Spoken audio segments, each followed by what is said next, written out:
sekarang tim akan menuju ke pemandian. Pemandian apa Pak tuh? Pemandian Tanjuran Mas. Nanti yang lebih jelasnya kita tanya-tanya sama orangnya. Oke. Mari kita Sebelum kita lawas lebih baik kita membersihkan badan habis mandi kita nah, habis itu kita ke pesareannya, tempat tapah beratanya. Oke guys, mari kita ikuti tim kita.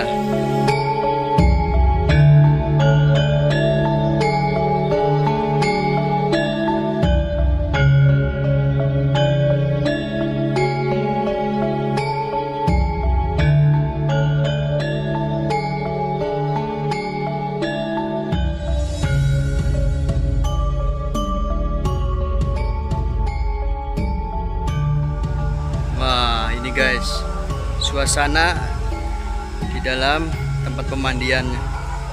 Di jalannya sangat curam guys, turun ini.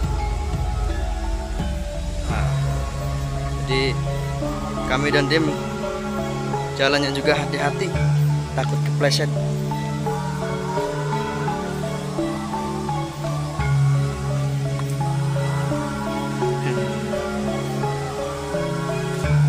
Oke guys.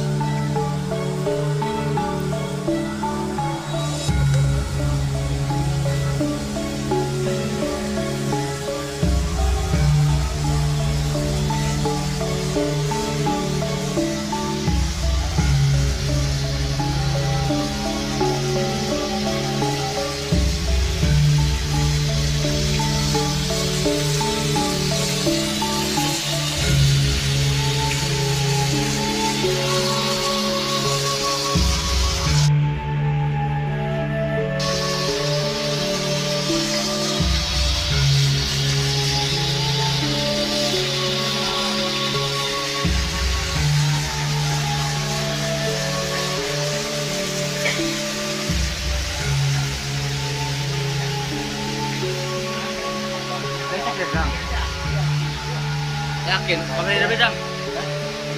Jualan juga. Bang.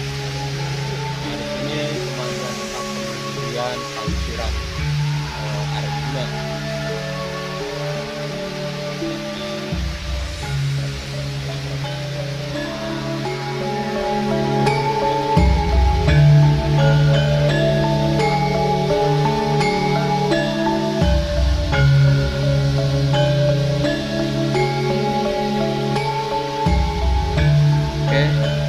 Dan tim ingin siap-siap mandi di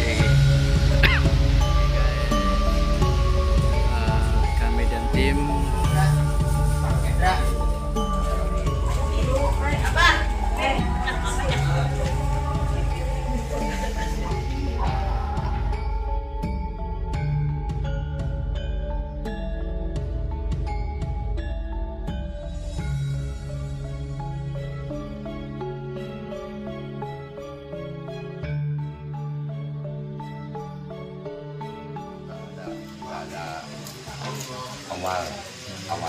awal ditemukan nggak ada. Jadi semua dari semua itu tidak ada istilah itu. Oh ini ditemukan enggak? Ini mah lebih semenjak dari kerajaan Pajajaran ini ditinggalkan juga, ini mah yang nggak pernah dilepas. Nanti ada turun-menurunnya dari kan awalnya Ayang Prabu lepas sama Kanjeng Hridayatullah lepas ya sama tua di sini dilanjutkan. Jadi yang namanya Ayang Prabu nggak ada, kemudian Kanjeng Sari sudah dilepas sama Kanjeng Sari, ya di sini kan dijadikan sesuatu patilasan gitu, kadar alam, jadi tidak bisa tinggalkan. Sampai hari ini ya ini jadinya jadi disembuhkan. Kapan ditemukannya ya? Itulah Pak, makanya kan kalau misalkan menurut versi kan kayak kan nggak ada istilahnya bulannya gitu ya, pakainya apa ya kan. Ngopi kang. Kalau soal kuburan atau itu ya tidak tahu ya. Yang jelasnya orang hidup pasti mati atau meninggal. Apakah benar Ayang Prabu itu meninggal atau mati seperti kita? Alam, karena yang jelasnya enggak ada. Tapi ya kalau di sini jelasnya, yang jelasnya di sini kan kerajaan Pajajaran yang di sini kan ditinggalkan sama Ayang Prabu. Dari sini kok Ayang Prabu kan pindah ke Bogor. Mau Menggilang, mau Sangiang, mau apa pokoknya di Bogor. Jadi istana Bogor. Kalau dari situ mah jelas pindah, ditinggalkan. Kalau di Garut itu siapa Pak? Kalau di Garut itu putranya, putra bungsu dari Ibu Subang Larang ya Pak ya. Oh berarti bungsunya ini apa tuh? Yang Santang ya Pak ya. Sunan Brohmataya itu sebetulnya itu putra bungsu dari Ayang Prabu dari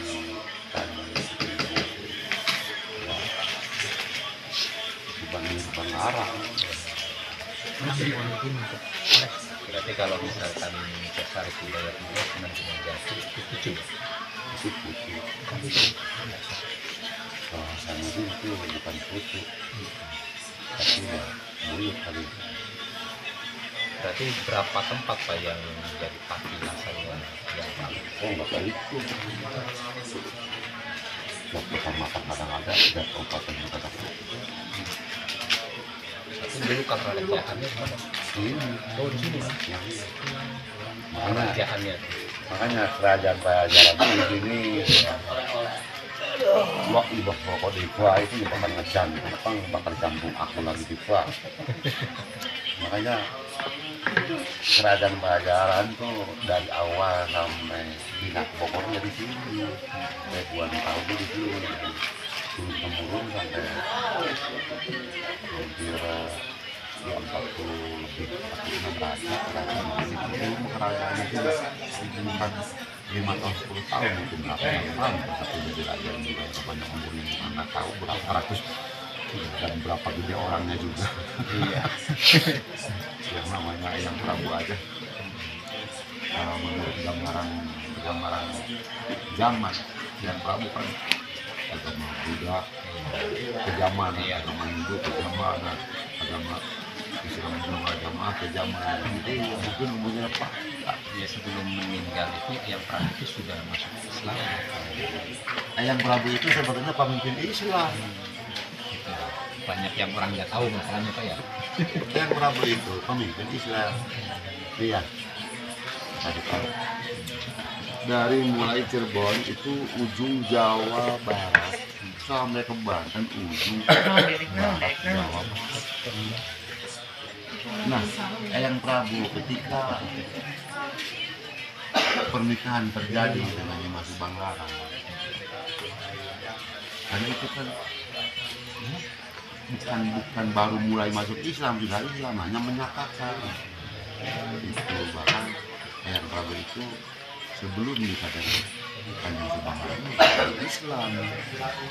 Dari saat itu untuk menghilangkan fitnah, jadi yang namanya kapekong, persembahan, apa itu dihilangkan sampai ke apa namanya kalau di Jogja apa namanya candi. Makanya apapun bentuknya yang macam persembahan begitu dihilangkan, dilenyapkan. Makanya dari ujung barat sampai ujung timur itu nggak ada yang namanya bekas-bekas, istilahnya kan yang Prabu menyembah persembahan lain untuk menghilangkan fitnah. Bahkan Ayang Prabu itu masih anu gitu ya. Iya, karena menurut versi film kan ya Pak ya, karena film kan sampai Ya itu kan belum lagi. Coba sok lihat dari Cirebon sampai ke sana ada nggak bekas-bekasnya? Itu kan nggak ada, semuanya hanya musola, masjid pesantren. Itu kan didikannya Ayang Prabu, kemudian diturunkan ke anak-anaknya, ke putu-putu, ke para walinya juga asuhan Ayang Prabu semua. supaya ibaratkan kalau misalkan saya masih anak-anak yang belum paham masalah tentang yang Prabu kan masih jelas ya Pak ya, mungkin yang menerangkan jadi tahu kalau misalkan yang Prabu itu pemimpin Islam. Karena wajar, karena untuk di zaman ini yang namanya sejarah yang Prabu Siliwangi itu banyak yang megang. Nah, banyak versi, ini bawa versi sendiri, ini buat versi sendiri, ini buat versi sendiri. Kalau ngobrol tentang riwayatnya yang Prabu nggak bakal nyambung karena masing-masing sudah pada bawa sejarah masing-masing. Kebenarannya walau itu ya, karena yang Prabu Siliwangi ini bukan hidup di zaman kita, udah jutaan tahun atau ribuan tahun, siapa yang tahu. Ya. Makanya dari ibaratnya kan dari segi kerajaannya aja hilang gitu. Ya bukan hilang, ya di sini ketika yang Prabu pindah diserahkan ke Tanjung Sari, dia di sini disatukan dengan Cirebon. Ini Cirebon Girang namanya itu. Ketika Tanjung Sari nggak mampu, lalu Tanjung Sari itu istilahnya apa namanya usaha bareng dengan Belanda, jadi kerajaan ini sama Ayang Prabu dikembalikan ke hutan. Ya kayak kalau misalkan Sultan Hasanuddin itu kan masih ada tempat kerajaan. Karena Hasanuddin itu hanya bukan zaman bin Sarabin, itu sudah ada bata, ada batu, ada semen, ada banyak orang gitu. Kalau zaman Ayang Prabu itu belum banyak orang, belum ada bahan lain sebagainya, semen apapun belum ada, hanya dari bin Sarabin. Karena apa? Lihat aja bangunannya, itu kan dibuat dari bata, batu, kemudian kemahalannya pun juga tidak memadai. Coba kalau yang namanya di Jawa itu ada candi-candi di Jawa itu ya, itu kan keanehannya kan ajaib bener, itu sama perbuatan dari bin Sarabin. Luar biasa apa zaman dulu ya Pak ya? Hanya itu sebagai ciri-ciri, bahkan yang namanya Jawa Tengah itu masih tetap tumpang beda, agama Islam ada, agama yang lainnya juga ada. Bayangkan batu segede ini tuh dari 3 meter ke 1 meter persegi, diangkat sama orang berapa ke atas, bayangkan kalau bukan dari bin Sarabin. Iya betul ya Pak ya. Kemarin waktu rusak aja pakai apa namanya, pakai alat nggak mampu. Apalagi dulu belum ada orang. Mendut Berapa juta yang mati coba kalau mau ngangkat batu sudah itu ke atas. kuasanya Gusti Allah. Kalau bukan dari bin Sarabin, makanya itu masih ditinggalkan. Bahkan benar orang tua Tempo dulu masih dijawab dengan bahasanya, ilmunya. Makanya untuk anak-anak zaman sekarang jangan ragu dengan orang tua ini agamanya apa. Jangan diragukan, pokoknya kita apa kalau kita mau kirim doa aja sesuai dengan zaman sekarang kita, bisa kita. Ya, kan agama Allah itu agama itu hanya satu, yaitu Islam. Awas nih, nggak banyak, satu Islam, hanya dibagi-bagi. Awalnya ada Islam Katolik, Islam Buddha, Islam Hindu. Nah sekarang karena Islam sudah berjamaah, termasuk sunnah Islam sudah berjamaah juga sudah terbagi-bagi nih. Tuh, ada berapa? Katanya nanti mau 70 lagi. Tapi agama yang ada yang menanggung jawabnya hanya sunnah wal jamaah, yang lainnya sudah bagian Nabi. Itu yayasan atau ketuanya di atas nggak tahu agama apa. Yang penting mah yang namanya ketua mah yang penting cari keuntungan, bukan masalah agama. Makanya setiap agama selain agama sunnah wal jamaah, kalau agama Islam lain versi Bogi Muhammad Ahmad itu ada di bukunya. Oh di desa anu ini ada di bukunya daftarnya gitu. Ketika nanti pada waktunya kamu memiskin dikasih, kamu makanya dipinta begitu. Ya alhamdulillah gitu kan ada perpustakaan dan ibaratnya khususnya. Benar kalau anak kaum muda jadi tahu benar kalau tumpang tindih wajar, nggak percaya atau simpang dulu wajar. Karena begini ya, yang namanya orang ya kalau belum tahu ke dalamnya. Katanya sering datangi sebagai macan ke rumahnya kalau dia berdoa, kalau dia istilahnya macam Prabu, katanya didatangi macan, katanya didatangi Ayang Prabu. Ayang Prabu itu bukan macan kok, raja. Iya itu Ayang Prabu banyak itu dia Pak. manusia gagah, berani, pokoknya segalanya itu bukan macan. Ya banyak yang orang tirakat ataupun bagaimana Pak ya, setelah ibaratnya orang itu ada cerita kami harimau katanya. Ya, kalau harimau ini memang Eyang Prabu ini tidak kurang kan begini ya. Eyang Prabu yang ada di daratan bagian tengah yaitu didampinginya dengan mata. Didampingi dengan mata itu golongan ya semua leluhur semua sepuh itu semua didampingi dengan mata. Kalau Kanjeng Ratu utara maupun selatan itu anaknya Eyang Prabu. Tuh, itu Pak, makanya kami juga baru kemarin nonton dari YouTube ininya Pak ya. Iya, apakah benar ini dari apa ratu ini apa ratu tadi siapa Pak? Nyiro Kidul, anaknya yang Itu Prabu. anak Eyang Prabu. Dari istri siapa tuh Pak? Dari Kanjeng Ibu Nyimas Pramukasi, istri yang pertama. Tahu tidak masuk ke rumah atau tidak punya sudah. Kanjeng Ibu Hajah Hita Aisyah, Kanjeng Ibu Diah Loka, Kanjeng Ibu Amarwati itu anak dari Eyang Prabu. Ibunya yaitu Nyimas Prabu. Itu untuk menjaga laut selatan. Kalau di utara lain lagi ada Nawang Bulan sama anak itu. Oh masih anak ini Pak? Ada Wilayah, ada Juluk Lodaya, Iya. itu gitu. Jadi keturunan yang Prabu ini memegang semuanya Pak. Nah, yang di laut di sana diberi untuk keseharian yang menjaga yang lain sebagainya yaitu ular atau naga. Tuh, patut diketahui bahwa ini Ratu Kidul itu ya anak Jangan salah yang sangka Prabu. ketika ke sana itu tergantung orang, mau ke laut selatan juga tergantung orang. Kita mau dengan doa kita ya seharusnya itu Iya. karena semua juga itu kalau Iya. memang harus dikatakan haji sama cukup benar-benar haji. Ya, Ya karena kan banyak orang-orang yang menceritakan bahwa ibarat kalau misalkan kita datang ke Nyi Roro Kidul pun minta tujuannya jangan aneh-aneh apa ya. Ya seharusnya ya mintanya yang benar-benar minta pada Allah itu kan hanya sebatas syariat gitu. itu jadi ya itu tadi kadang-kadang ada lagi doa, kadang-kadang ada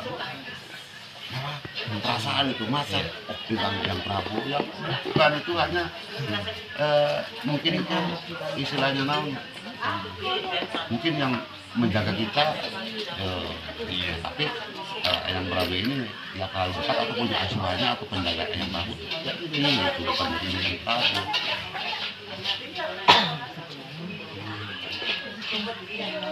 Ya, contohnya nih ya, maaf Abah nih, Iya. itu sehari-harinya selalu dampingi masa nggak ada 8 itu turunan warisan dari kakeknya. Seperti itu. Tapi nggak harus disimpulkan bahwa datang Prabu Siliwangi ya bukan. Itu penjaga dirinya sekolah warga itu turun dari kakeknya. Nah kalau misalkan dari keturunan yang Prabu nih Pak, ada ciri-cirinya nggak? Enggak. Kan? Tapi ada nasab-nasabnya. Ada nasab juga dari ini, masih tetap ada pencatatannya gitu. Jadi kalau yang namanya Eyang Prabu itu katanya yang nggak tahu ya, karena kita hidup di zaman ini kok baru aja kemarin yang baru ribuan tahun katanya Eyang Prabu itu banyak istrinya katanya. Kemudian anaknya juga banyak, tapi yang masuk daftarnya itu kan hanya Baku Sangka, Salah Sangka, Eyang yang Sangka, Yang tersantum ya Pak ya. Nah, tapi kan Salah Sangka kan adanya di luar negeri. Mungkin anak beranaknya di luar negeri ya. Betul, cuma yang tahu kan Sesar Kidul itu gimana Pak ya. Ya itu seperti yang beranak di sini kan mungkin ya Kanjeng Saripati tua sama Kanjeng Bangkai Santang, tapi katanya gitu dari Kiai Santang itu nggak punya istri katanya. Kalau ada benar nggak nyambung ya. Jadi kalau dari segi keturunan mah tetap mungkin ada pengawalan ya semacam kayak materi itu ya Pak ya. Ya semua juga yang namanya dulu itu orang Tempo dulu tidak jauh dari rombongannya Kanjeng Prabu Siliwangi, nggak jauh. karena kesini-sininya tetap yang namanya kakek-kakek kita tuh pengen selalu melindungi putunya, itu jangan salah. Dari segi kita tanya sama bapak siapa pak namanya Pak? Apa? Bapak Abdi si Muhammad. Bapak Muhammad, jadi kita banyak tahu tentang Ayang Prabu Siliwangi kan, jadi dengan keturunannya ya mungkin ya bisa diceritakan lah nanti ke anak cucu kita gitu kan mungkinnya, bahwa Ayang Prabu ini pendiri Islam sebetulnya kan gitu. Banyak versi lain kan ibaratnya kan masuk bagaimana yang Nah, iya ya, satu contoh Mas nih ya sih Mas. Mas ini kalau dari ibu Mas, turunan merayut dari ibu Mas ini kan orang hebat lah. Keseharian ya selalu dijamin dengan macan, ada 3 di sini. Tapi tidak berarti macan itu masuk ke badan kita nggak bisa. Hanya di apa bulannya. Apa sebabnya? Barangkali yang namanya putunya salah langkah, jadi selalu dijamin nggak wajar salah langkah gitu. Tapi tetap kebanyakannya salah langkah, kita memaksa dewek. Iya betul. Itu ceritanya. Berarti kalau kesini mah ke itu apa titiknya nggak tahu pantai apa ya, udah jauh ya pak ya. Tapi yang jelasnya kita ini dari mana lagi, karena kita ini orang Sunda apalagi ya. Alhamdulillah, semoga walaupun istilahnya tidak seperti gurunya ya, mudah-mudahan anak-anak saya banyak lagi pada manut, kemudian bisa menjaga karisma masing-masingnya gitu ya, untuk di keluarga dahulu kita kejuruan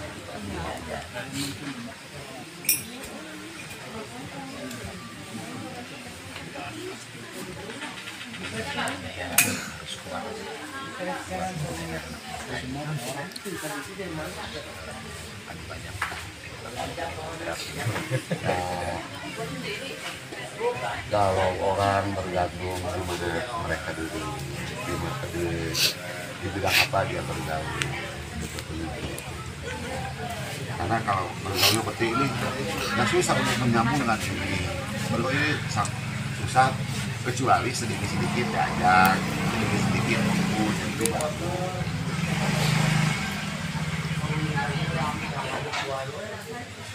Udah Pak, terima kasih ya Pak ya. Sebelumnya mudah-mudahan di lain waktu kita bisa berjumpa kembali. Lanjutkan dan lanjutkan.